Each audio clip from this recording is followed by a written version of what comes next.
join us, I'm sure, but it'd be good to get started. So, so I'm going to introduce you to Russell Booker, who teaches at Alberta College and is part of the 11 by 15 campaign for MICAH and Wisdom, and Charles Hampton, who is one of the founders of the Table of Saints, yes, which you'll learn a little bit more about him and the good work that they do, who's also part of the 11 by 15 committee. And Pastor Matt Cruz asked me to share that there was an issue that came up in the last couple of weeks in the Joint Finance Committee. The Department of Corrections that oversees the highest rate of incarceration of people of color of any state in the Union had a request for an additional $5 million to the Joint Finance Committee in a budget that is cutting significant dollars from universities and also schools. And the folks from MICAH and Wisdom object to that. It's for building more beds for more prisoners, even though we've far too many prisoners. And yesterday at the Synod Assembly, the Greater Milwaukee Synod decided to ask members of their congregations to contact their state legislators, their assemblymen and women, and also their senators, to ask that that $5 million be not given to the Department of Corrections for building more beds for prisoners, but instead be put into treatment, alternative, and diversion programs, which are programs that are more effective in rehabilitating offenders in the community, low-risk offenders, than incarcerating people. So that's a sign of hope in during a dark time. So with that, I'm going to hand over to, I just shared the good news about the Synod Assembly, Pastor Matt. Oh, yes! Something to be joyful for. Grateful for it. Now I'll hand over to Russell and to Charles, and they can explain a little bit more. Okay. Welcome, gentlemen. Thank you, thank you. So the usual procedure is I talk for half an hour or 20 minutes, 30 minutes. Yeah, until you get to the treatment part, and then I'll come in. Yeah, okay. And so we have a sort of a interesting way to push buttons. I have to push the button. Actually, I got it switched over. You do? Remote. Oh, yes. Good man. Well, sure. Thank you, Brian. You're welcome. Okay. Anyway, so never mind. Okay, so my name is Russell Booker, and I teach political science and statistics at Alberta College. And I've been a member of MICAH for a long time. Certainly this church would be certainly welcome to join MICAH. We're in MICAH. Yeah. Are you really? Yes, we are. My mistake. Okay. Oh, I know. I was talking about another church. I got confused. Okay, and I've been the treasurer now for 3 years, so I know where the money is. Or isn't. No, we're okay.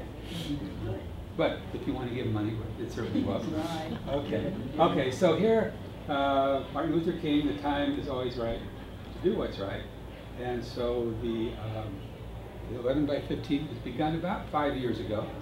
Charles, you know better about that than I. And so so we'll get to where. Okay. Is a challenging faith community from all of Wisconsin. And so the idea is to cut and we'll have a slide which has more precise numbers, to cut the prison population in Wisconsin from 22,000 to 11,000 by 2015, which I think we're there. So I'm not sure what the name's going to be next year. But, so anyway.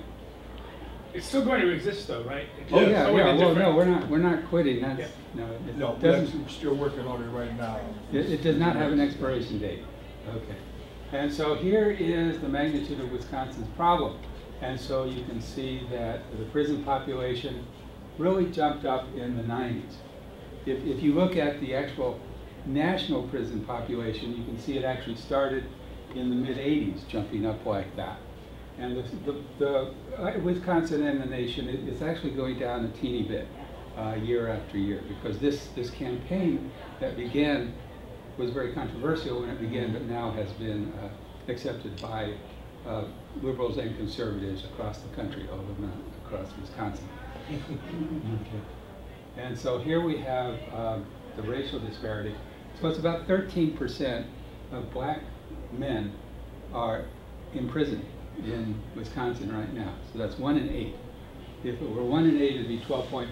So it's a little more than that.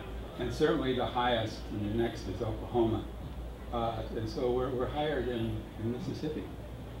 Okay, and so the average is about half of what Wisconsin is. Okay, so here's the data. Wisconsin, about 5.7 million people, Minnesota about 5.3, okay? And if you look at the prison population, Wisconsin about 22,000 and Minnesota about 9,000.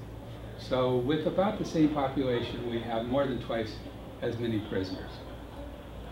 And so the rate, 300, you can see that, 387 per 100,000 and 177,000. So nobody that I know of thinks Wisconsin is a safer state than Minnesota.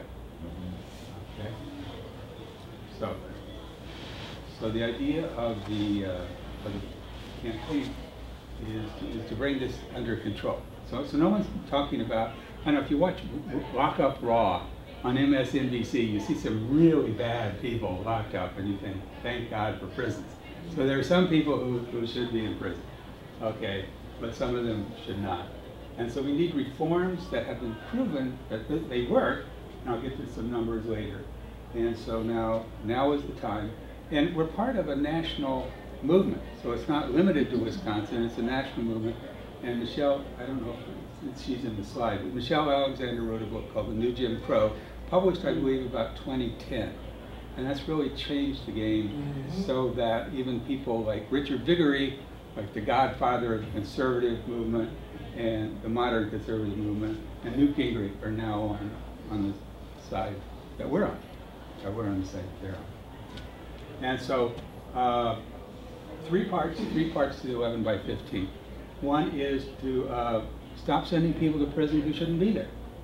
Okay, and so there's a lot of people, and you were talking about this before, a lot of people go to prison when they could go to treatment for a lot less money and actually get off of drugs rather than simply going to prison, staying a while, coming back and being on drugs and going back to prison. Okay. Justice inside the prison walls, and we'll get to that, especially with solitary confinement, and keeping former prisoners out of prison. So the TAD is what you were talking about, treatment, alternatives, and diversions. So the TAD program has worked, and there's nothing controversial about it working, it's just how much money is being spent. And so, as we heard, the Joint Finance Committee has allocated $5 million for more prison, and instead of treatment alternatives and diversions. Okay, so it's less expensive, so that every dollar spent on TAD results in about $2 savings. So it's less likely to commit another crime, and if all the TAD eligible people, that is the non-violent drug offenders, went to TAD, we'd have 3,000 people fewer in each prison. Just as an aside, and this is me, this is not MICAH speaking, but I was in Vietnam and saw a presentation on drug rehabilitation in Vietnam. And it was a program in Hanoi, and it had a 100% success rate. That is, they took the drug addicts off the streets of Hanoi, put them in a camp for 2 years, kept them in the forest for 2 years, and every single one of them was not addicted when he got done. It had a recidivism rate of 100%. Every single one went back to drugs because just putting them in the woods for 2 years doesn't solve the problem. Okay, so TAD is there to solve the problem, not just to put them in the woods in some prison in Wisconsin. Okay, the sentencing practices.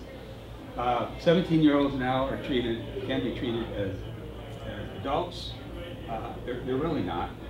Okay, and also the idea is that the prison sentences are much too long often, and so this comes back to the 80s and 90s. There was a movement for truth in sentencing, and so the prison sentences that had been certainly were extended, and so wisdom is asking, would there be something, a community impact statement, sort of like an environmental impact statement? What will be the effect on the community if we do pass?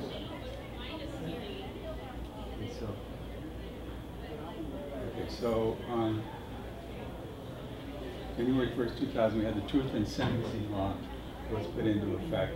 There are actually 2,800 people now in prison who were eligible to be released, that is before the truth in sentence, but they have not been released. And of course this costs a lot of money. And so if you ask how much does it cost to keep somebody in prison, you can find numbers all over the place, but $30,000 or $40,000 a year is normal. And so for every person we put in prison, we are paying $30,000 or $40,000 a year. Okay. Solitary confinement is particularly bad. If you're interested, you can go to pbs.org and watch a video called Solitary Nation. And it's about solitary confinement. And they interviewed one young man who was confident he could go to solitary confinement and he would be okay. But a week later, he was not so sure. Anyway, it's really soul-shattering. It's an extremely bad thing, and it's very noisy, too. Oh, yeah. That's what surprised me. You don't sit there and read a book. It's people are screaming all the time. So basically the United Nations has said 15 days, more than 15 days in solitary confinement is torture. And we've had 600 that have been there between 6 and 12 months, 79 for 2 or more years, and then 14 for 10 or more years. So I would not really know what the mental state of anybody who's been in over a year, 10 years, I think. So, of course, it costs much more because solitary confinement is solitary. I mean, you're the only one in the cell. You're not the only one. People can talk to each other, but it's so noisy, it's hard to do. Maybe Charles will comment on that later. Compassionate release. There are very old people, very sick people who certainly are not in any danger of hurting anybody. And they remain in prison. And there was one, I went to a 11 by 15 task force meeting a couple months ago, and they talked about a woman who had been arrested in, I think, 1999 for some drug offense, and was in prison and had cost the taxpayers over $1 million just for medical procedures because she was not healthy. And now she needs another medical procedure, and her relatives say, let her go. She's not can't harm anybody. Just let her come home. We'll take care of her. But they say no, she needs to stay in prison, and we need to pay for her procedure. If you have any questions, just feel free. Yes, go ahead. Go back, please, to that previous slide. Okay.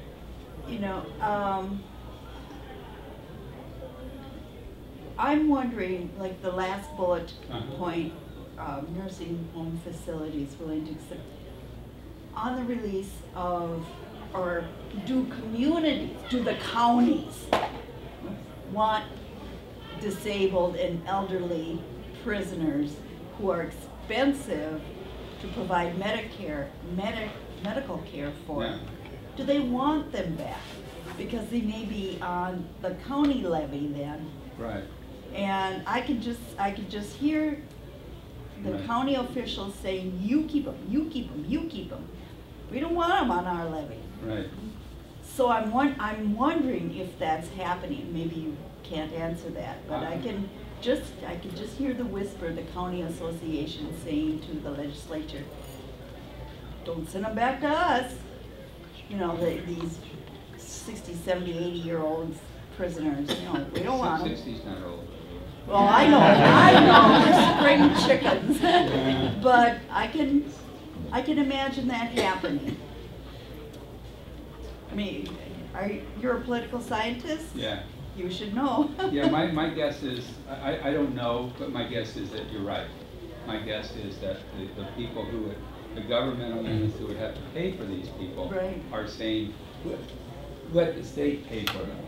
But of course, the state pays much more.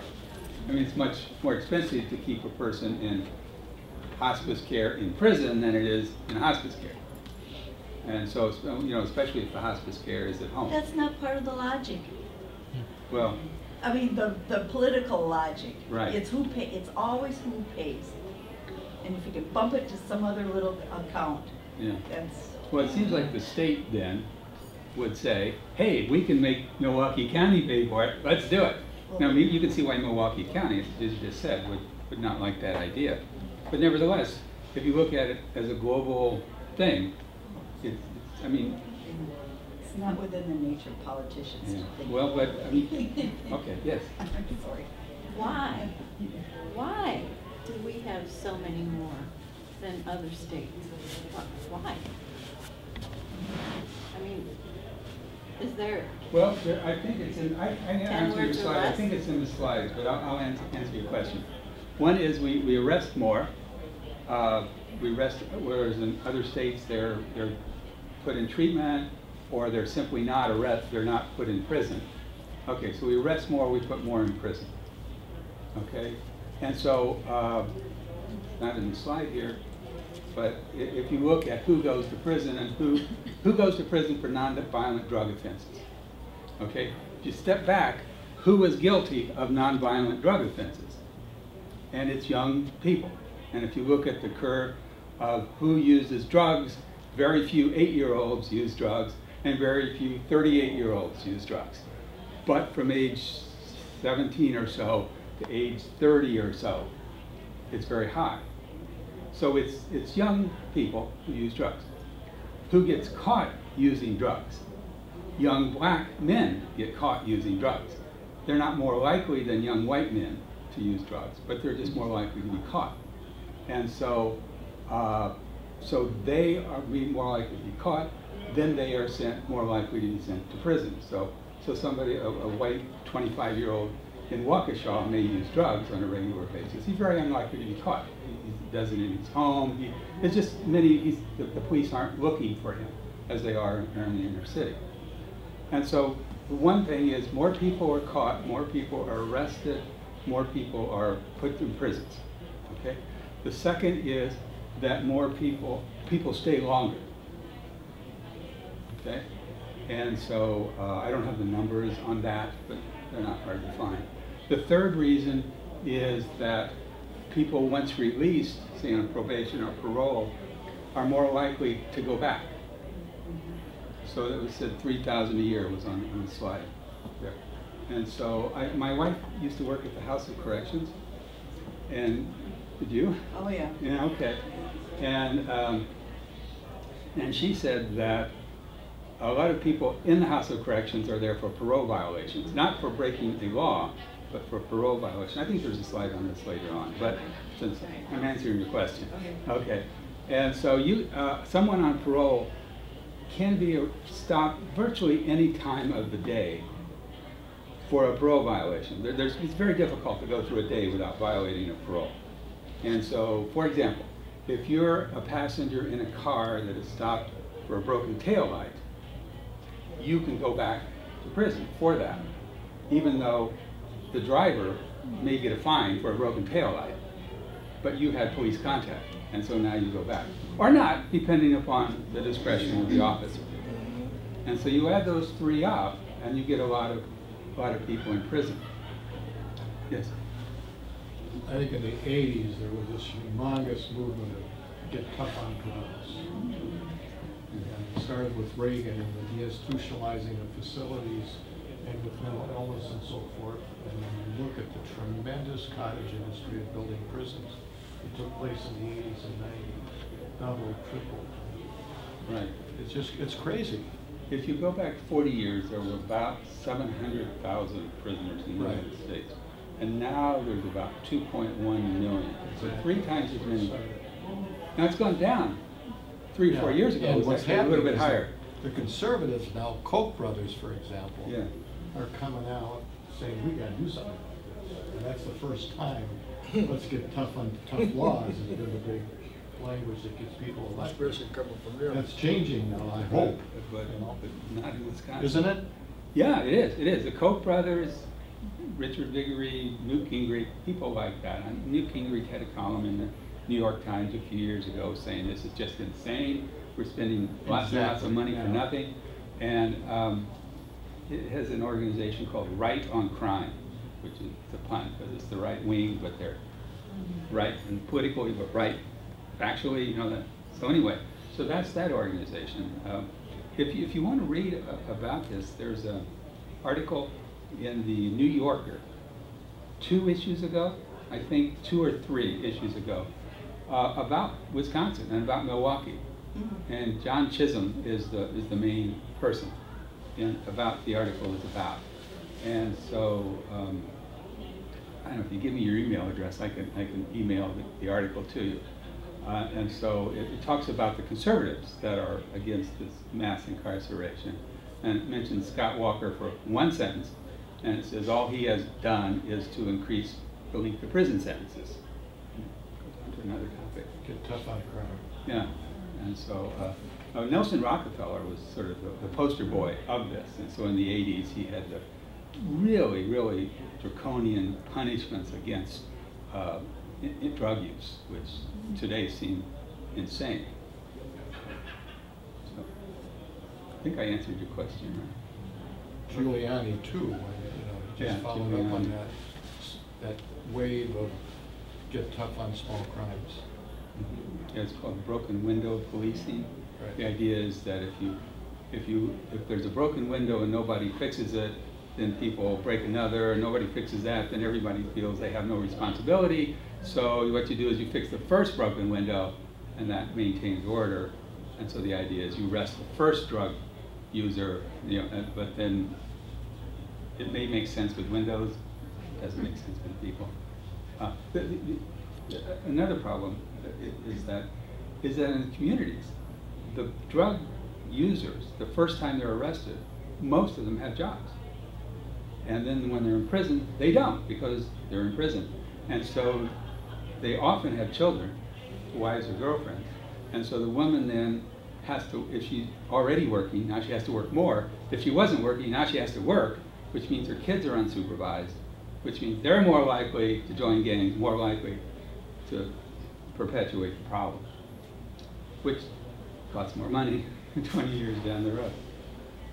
Okay. Maybe getting out of order here. Okay, revocations. Okay, it's 4,000 here, okay?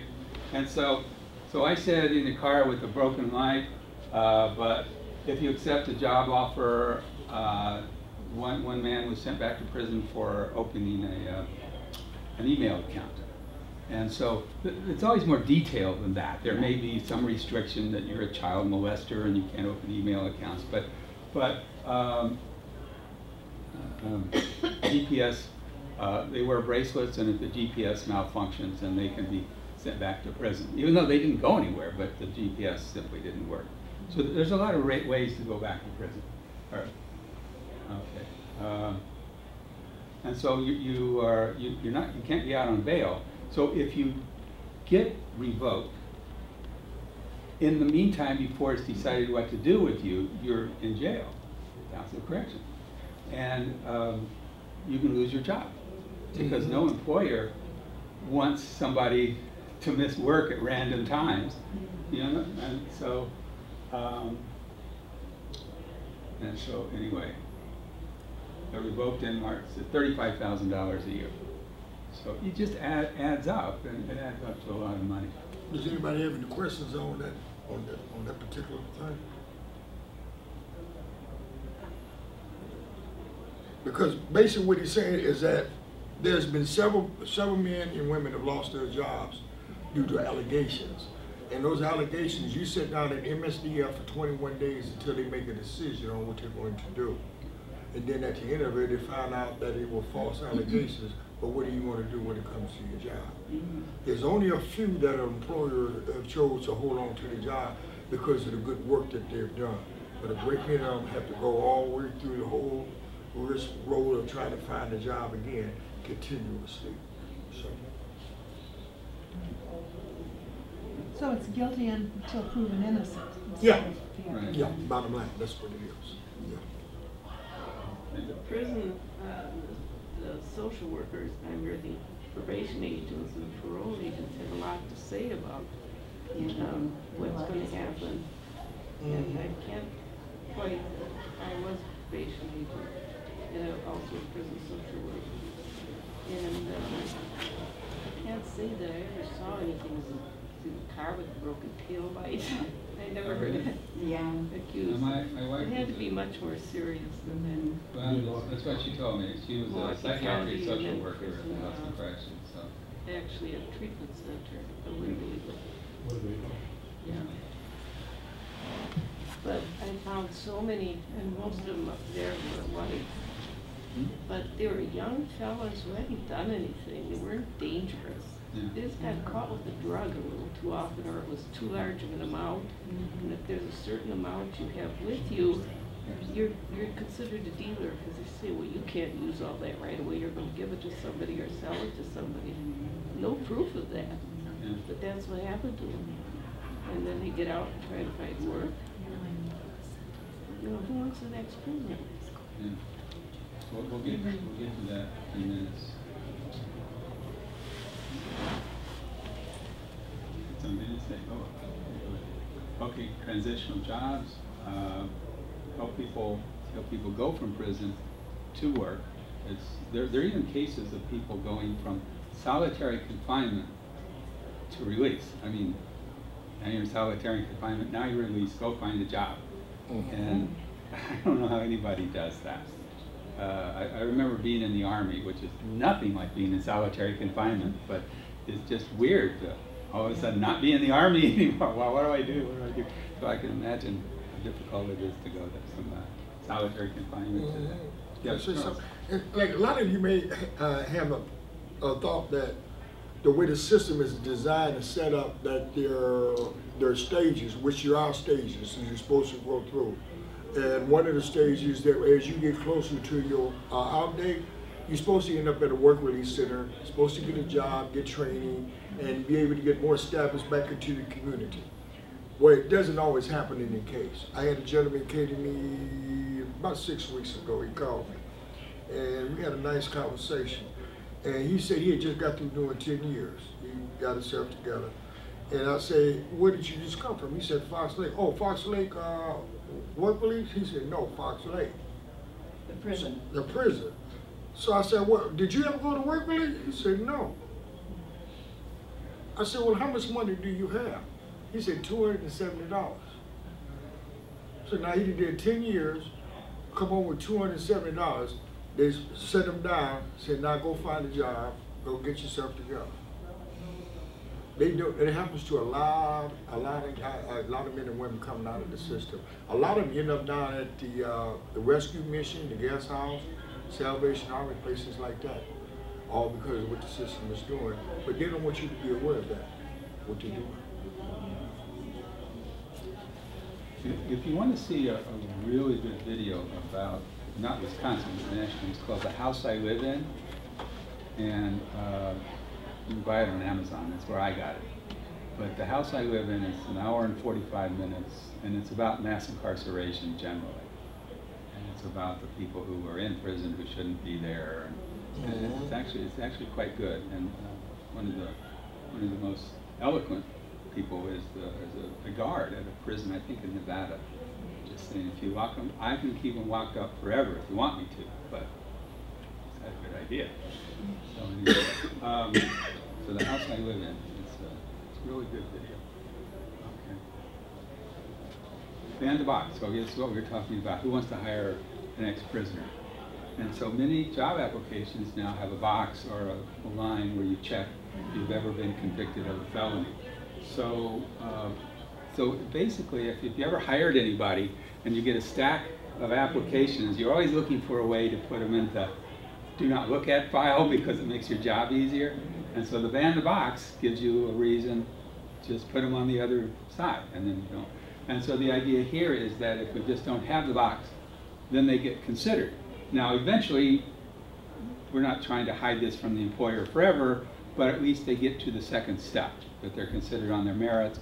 And then if the employer doesn't want to hire an ex-prisoner, then the employer can decide that. Right. But at least they don't just get put into the wastebasket in the first second. Okay. Let me say something. And see, one of the things is that ban the box has already proven that it works. It's already in 11 states. It's in Minnesota and it's in Illinois. And also, the one that talks about CCAP, Illinois has that as well. They have what you call a seal law, where employees can't get to certain cases because of the fact that minimum about nothing. Just let this person move on. So it's already proven. So if we can work and push more towards getting Wisconsin to get it, that would be a brutal thing, and it will open doors and opportunities for a lot of people coming home, because that's the major issue, not able to get jobs. It's part of the reason why some of the issues you see is going on, or what reason why they're taking place. Housing. You need transitional housing. You mentioned a guy with $270 is not going to get an apartment. Nope. Okay, special services, mental health, that sort of thing. Now, my wife, psychiatric social worker, and a lot of people with drug problems have a lot of psychiatric needs. And you can always put them back in prison, but that's not effective for them. It's not effective for people who are paying for the prisons either. And here we go, TAD, we already talked about that, and that's what the church is saying. We should take the $5 million out of the increase in prisons and put it into an increase in TAD, overall in paroles, revocations. We've already come through those things. Solitary confinement. Charles, you'll talk about that. Compassionate release, all the other things. Okay, so if you add them up, 3,000 from TAD, 2,800 who could be paroled, that is, they're in the old law, and then 4,000 fewer revocations every year. 9,800 people, and you get down to about 11,000.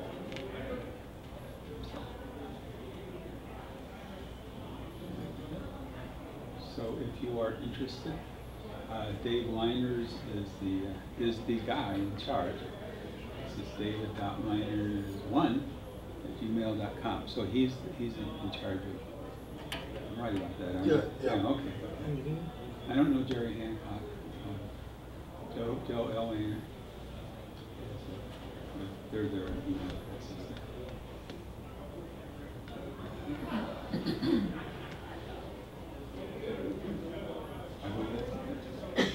Okay, so now it's, any questions? Yeah. I understand your problem with ban the box, but isn't that the first thing that people look at when a repeat criminal takes a job, say a pedophile or a sex offender? Well, why didn't somebody look into his background and realize that he had problems in that area? So I can see it. Right. The merits of it too. Well, no one's talking about, hire the pedophile movement here. It's the people who've been arrested for non-violent, pedophilia is not a non-violent crime, okay? Non-violent crimes, especially done as teenagers, and that they should at least be considered for employment. And so no one's talking about going to the lockup raw and finding this serial killer and giving him a chance, okay? But it's the non-violent criminals who really didn't do anything differently than lots of other people. Some of us have done in the past, we just weren't caught for it, okay? And just to put them in the pool where they're considered for employment. Yeah, and see, one of the things today, I don't know, when you move to apply for an apartment, for a job, everybody does background checks. The whole point and key is to get you to, like you say, to that second stage, get you the interview. Then it's up to you to sell yourself and get honest about your background and going on. And then when the background comes back and it gets the information you need, at least you had the opportunity to be upfront with what's going on with you and that you have changed your life. A lot of people change their life. And we understand that certain individuals cannot work in certain areas, you know what I mean, due to a decision that you made. You have to live with it, and that's just how it is. And I understand that when it comes down to it. But at least give somebody, an opportunity and a chance to get a job and live. Because if he doesn't work a job, what else is he going to do? You're kind of like forcing his hand a little bit, and you don't want to force their hand.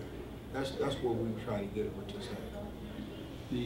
In Michelle Alexander's book, The New Jim Crow, she points out that people who have been busted for drug felonies, even if they don't go to jail, that is, they just plead to possession, they are stigmatized for life. It's an undercast, and so that they're ineligible for some student loans, they're ineligible for public housing, they are ineligible for many jobs, And I know that Alverno College will not, you cannot be a nursing major if you have a drug felony in your past, because you can't be a nurse, so there's no point to taking the courses.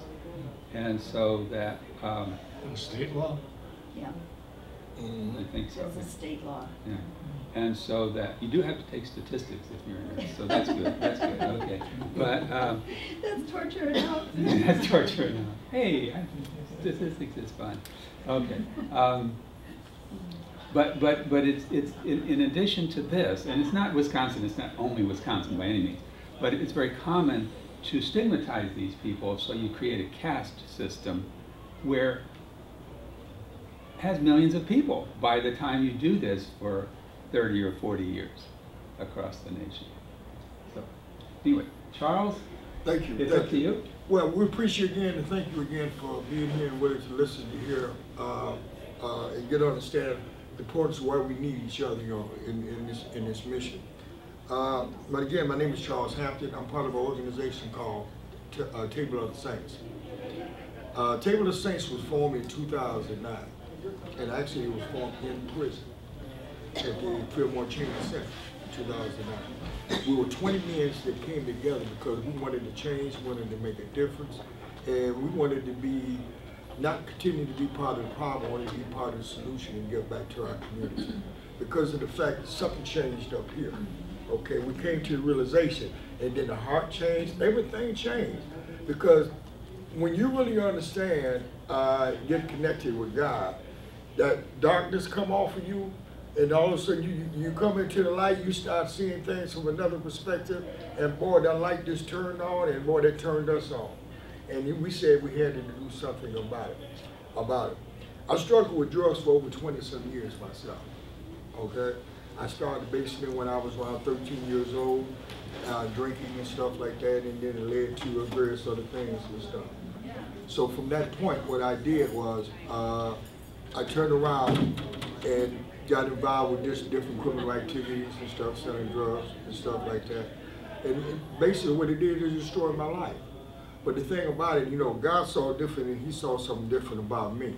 So he gave me an opportunity to turn myself around later on in my life. And that's when I took advantage of treatment, a treatment program, and which is called the 12-step program. The 12-step program, it makes you take a look at various things.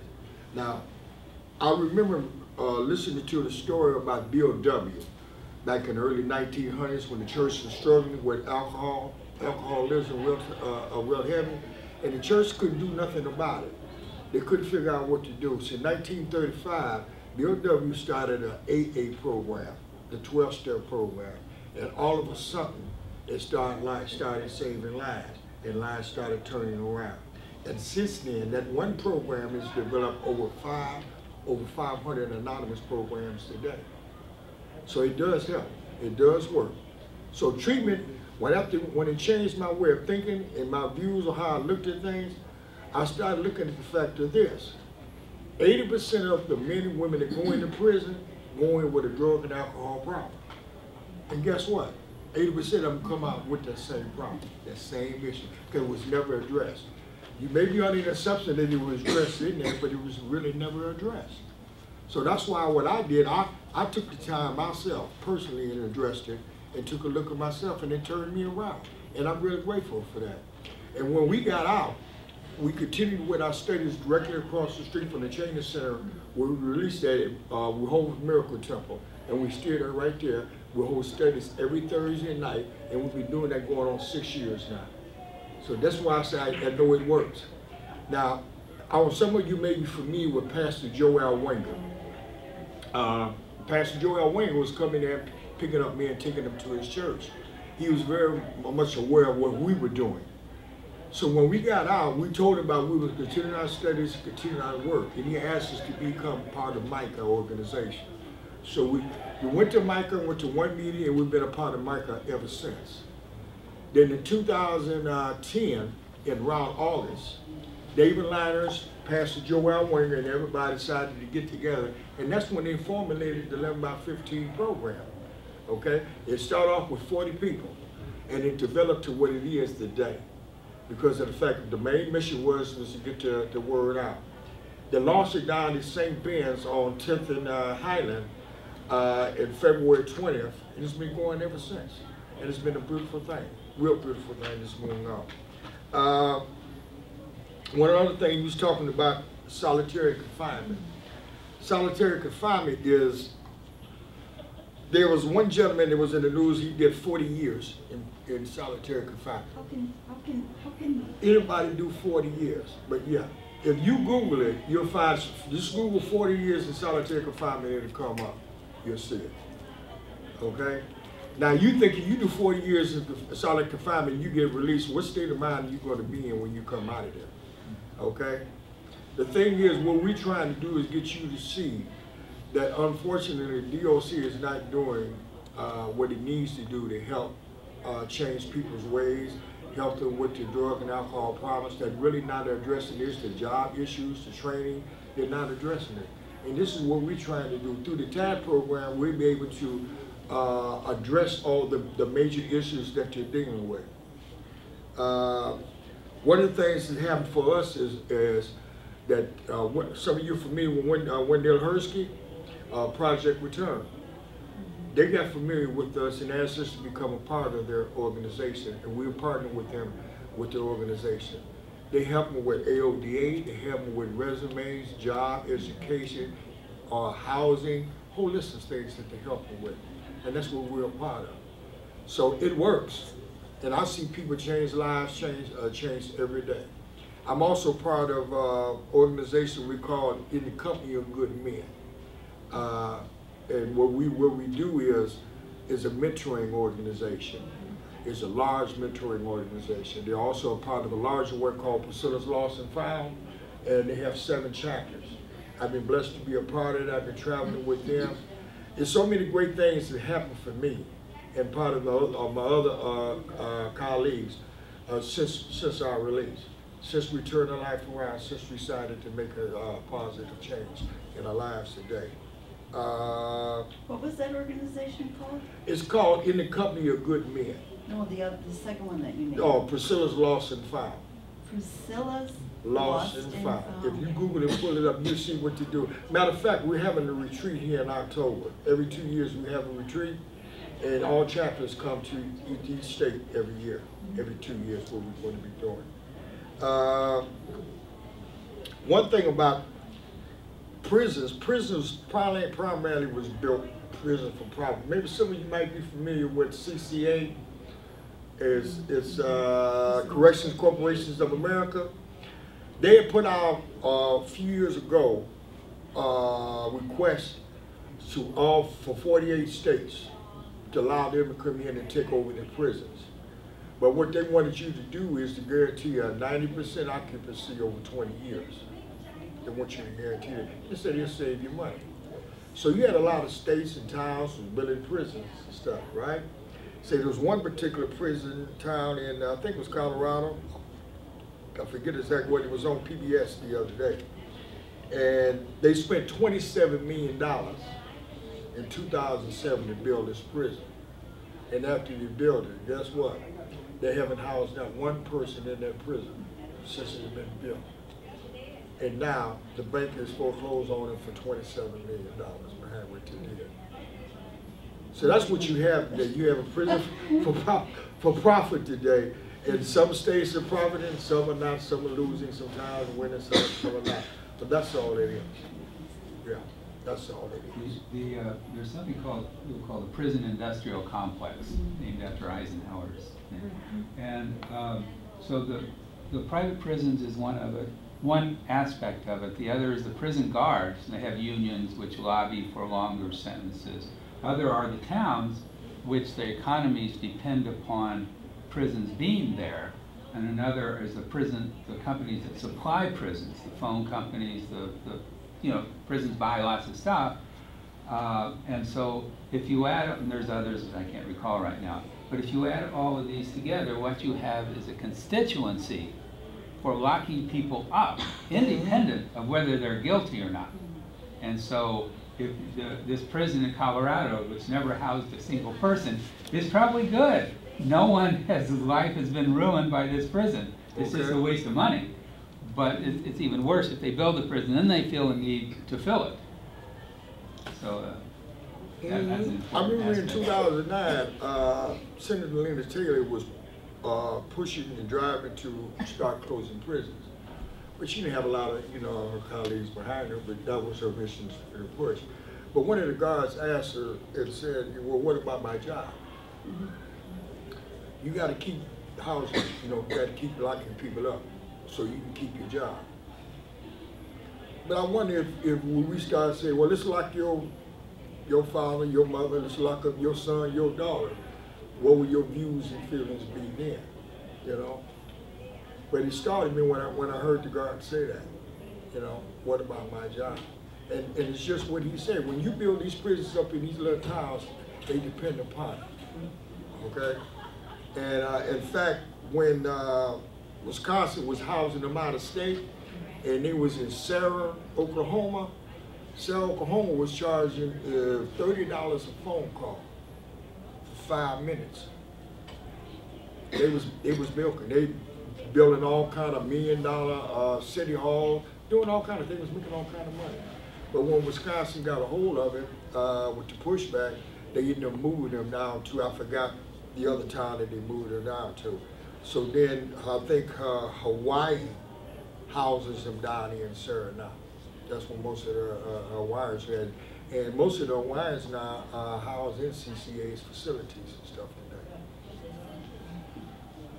So if you want rehabilitation, obviously if your family lives in Hawaii and you're in prison in Oklahoma, you're not going to get visitors. We're going to get flooded out. The thing is, treatment does work, and it truly, truly does work. Because the Bible says itself, it says, be ye transformed by the renewing of your mind. That's what it's all about. Give a person an opportunity to change the way of thinking and reviewing and how they see things and stuff. And believe me, you'll see a lot of shit. I see it all the time. I still go to my meetings. I see recovery all over the city. I see recovery, thousands of people. In fact, they have conventions twice a year for the Narcotics Anonymous program. And they had one here, then they had one in Minnesota. And you'll see 10,000 people in one hotel, easily, at these conventions all over the country. People are recovering just through these 12-step programs because it works. We know it works. So, These former incarcerated people, or is this a lot of them were. A lot of them were, and they got involved with the 12-step program. They turned their life around. A lot of them just got involved in regular treatment and listened to the counsel and listen and really developed something in their spirit and allowed the 12 steps program to work. In fact, we work with a gentleman by the name of Clem Richardson. He's an AODA counselor for WCS, and he works with Project Return as well. So he has a group there twice a week, and we participate. We'll group and talk to a lot of the guys because the agents sense them there. You know what I mean? As an attorney, it's a treatment alternative to diversion. That's what it's all about. Because maybe they had a dirty UA for some marijuana or something like that, or maybe the issues weren't addressed so when they get out, they maybe send them there. So some of the agents are trying to do the right thing, some are not. So, do you have any more questions? I think it gets down to, well, it's everything that you said, both of you have said. It gets down to your vision, your vision of personhood and how you value each person. And I mean, I worked for Wisconsin Correctional, well, at that time it was called Wisconsin Correctional Service. I worked at the House of Corrections. I worked at the Cheney Pre-Release Facility in helping getting, we'll call them inmates, ready for the life after incarceration. And but I had, you know, there were two things. There were two things. There was the system, as Mm-hmm. as you articulated, the system that incarcerates in the first place. But then there's the inmate himself, I always work with men, himself, who has to understand why he's incarcerated. He's Right. got to understand the system, and it may not be 100% justice, but it's there. It's Right. his position. It's where he is right now, and he's got to decide how to access the resources the community offers, and your programs are tremendous resources. Mm-hmm. And, you know, do the best he can. And well, for all of us who walk around, but there's always this pullback into the life. There's such strong pullback into the prior life. And with your programs and our support of your programs, we can make it more likely they won't fall back. Yeah, we're into the living prior life. examples that you can turn your life around. Now, when you was working there. Which where? At the House Correction. Yeah. What kind of programs was out there at that time? Well, I tried, you know, Would you say there were a lot of programs available at the time? well, for that constituency, Mm-hmm. not a lot. There were some. There were some? A lot of it was education, Okay. just helping them get GEDs. Okay. You know, Okay. that was a huge barrier, getting GEDs, and we worked very hard to see that that was accomplished. Okay. Yes, sir. I think one of the things we haven't talked about is that I think that the ways that institutions today are dealing with keeping people under control is medication in prison. Yeah. Yeah. And so there's a phenomenal over-medication going on, and I think there's a very tremendously heightened level of mental illness. So you're saying Toma is not the only place that Toma? That's a VA That facility. VA facility. Toma is not the only place Oh, that has an issue. it's all over the place. All over the place, is it? In Yeah. other words, the way you keep people Under control. kind of Under subdued control, and yeah. under control.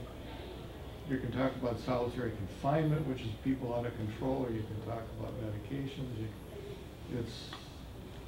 I think there's so much denial going on in our society. Right. And, you know, for me, you know, as I look at this congregation here, what can we do as a people of God here at St. Matthew's? And I think we've got to get in touch with our own fear. Right. Mhm. Yes, ma'am. Yeah. As much as we fear to kind of go into the city, people in the inner city fear to come out Sure. here because they're not going to be treated the same. Right. That's right. So you're dealing with fear on both ends, Mm-hmm. and how you deal with that fundamental fact, I mean, that's what feeds the political system, which gets people elected. And we haven't been able to talk about that as Christians in a way that I think is transformative. Yeah. Mm-hmm. Does Well, that help? Yep. And you look at the housing construction that's going on now, Right. it's very much needed. We need more housing stock. But nobody's building houses or housing apartments for lower income, especially in Wauwatosa.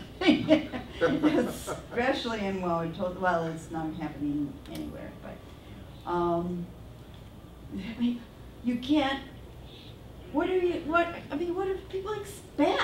Okay. Mm-hmm.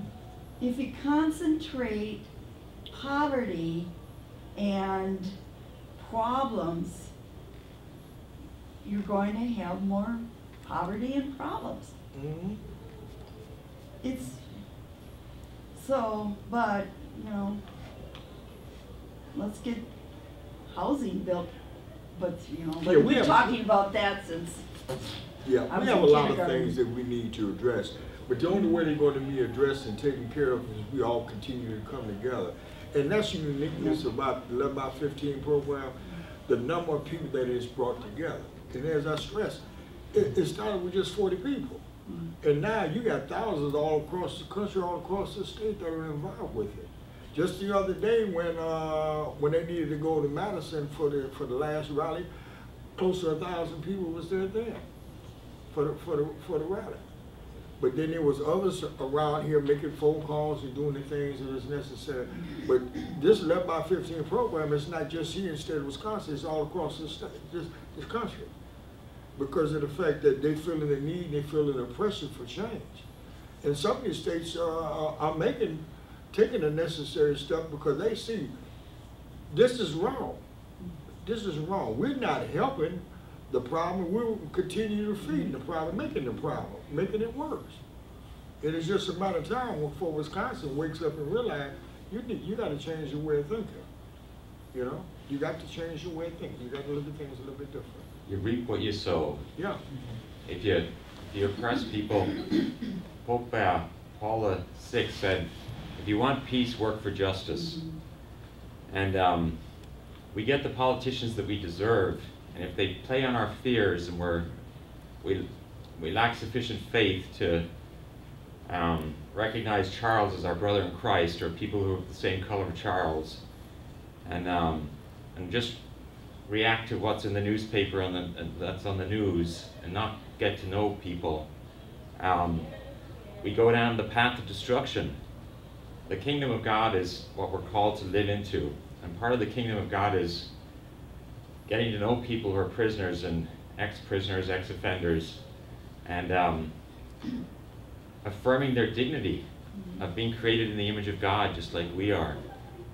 One gift for me in getting to know some people who have been in prison is to acknowledge my own, to be forgiving of my own brokenness. That it's an illusion that there's the righteous and the unrighteous. We're all unrighteous. And as much as we show mercy and grace to a brother who's in trouble and suffering, it's our way of being grateful to God for Him showing mercy and grace to us.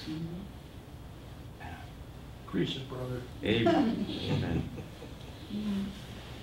You know, I've always asked a question, and I put to a lot of Christians. God said the poor will always be among you. And everything serves a purpose. So what does the purpose does the poor serve for you? Can anybody answer that? What was it again?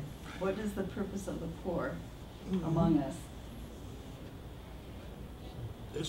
To reveal our weakness. But we're all poor. We're all impoverished in some way. Right. I think it's to set us free. Okay. Anyone else like to answer that? To invite us to be generous as God is generous to us, to be generous to others. That's how I kind of look at it myself. You know, somebody extended a hand, I believe, to me and gave me a chance and opportunity. And I took that hand. And I'm blessed today. I'm married, got a beautiful wife. We've been together 20 years. You know, during the time that I was incarcerated, she waited for me because she had belief and trust in me that I would turn my life around. My daughter, she didn't want to have anything to do with me, but to show you how God's, your prayers be answered, I prayed.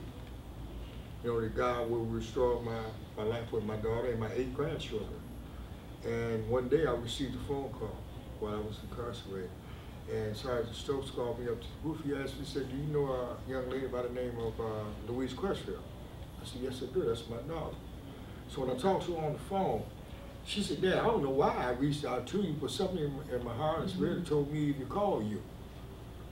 So she called, and she called to Jackson, and they structured told her where I was at, and she was only about a half a mile from me from where I was at. You know? But I know that's nothing but the Spirit of God. You know? That's all it is, the Spirit of God. Prayers do be answered. You know, when you're sincere and you're real, that God truly see that you're turning your life around.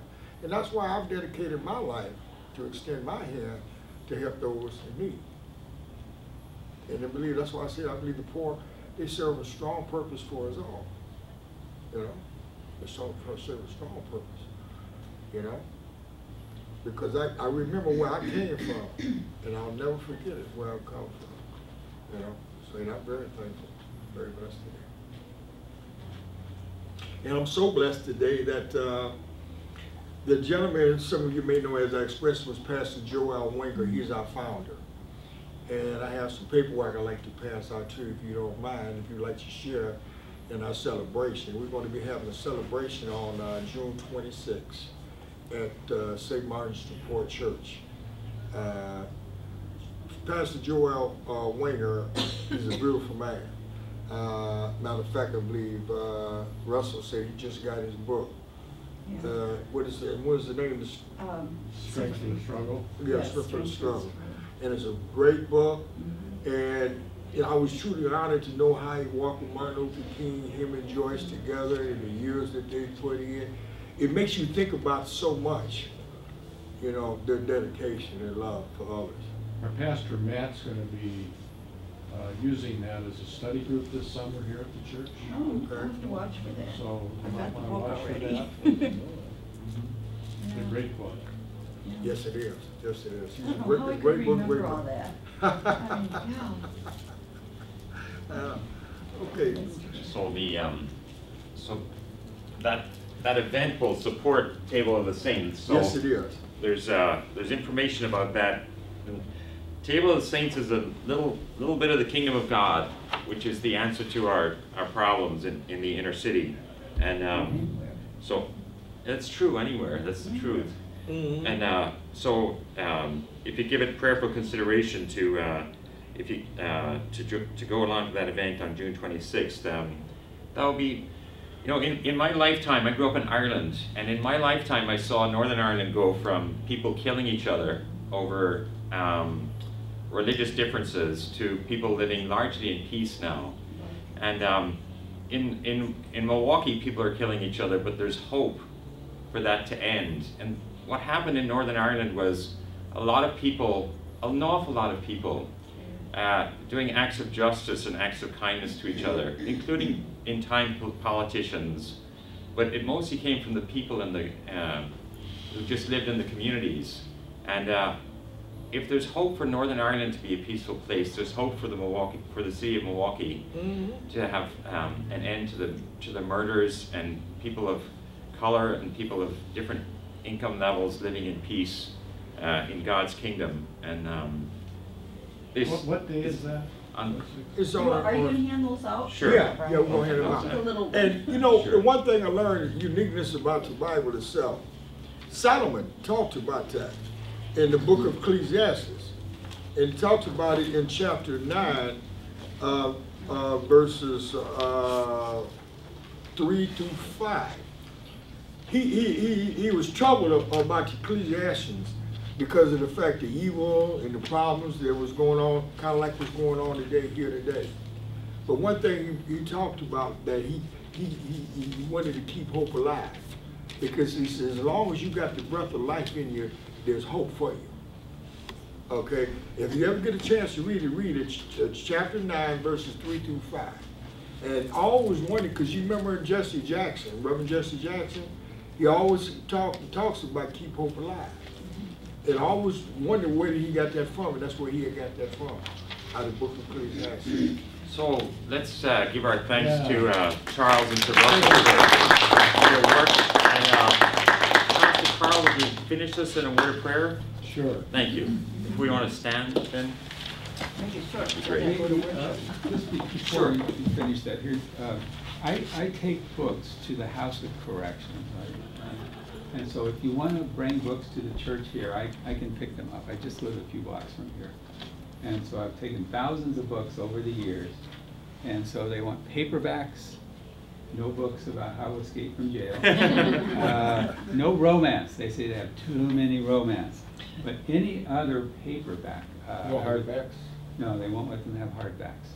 And so any paperbacks, urban fiction is their favorite. It's hard to find that. But John Grisham, Daniel Steele, things like that is what they really like. So I'll talk to people here. So if you want to, I'll take them to the house. Great. Okay. Oh, good and gracious God, we we give you thanks that you have chosen us and to put your name on us in order that we can bear witness to your love in this world and cast out fear. We ask in the midst of your love that heals our brokenness so that we can be a healing influence around us. That you call us to give us the strength to serve and not allow the darkness to sometimes do its dirty work. Give us strength, O Lord, for the light of this day as it shines through each and every one of us. Amen. Amen. Thank you, Charles. Sure.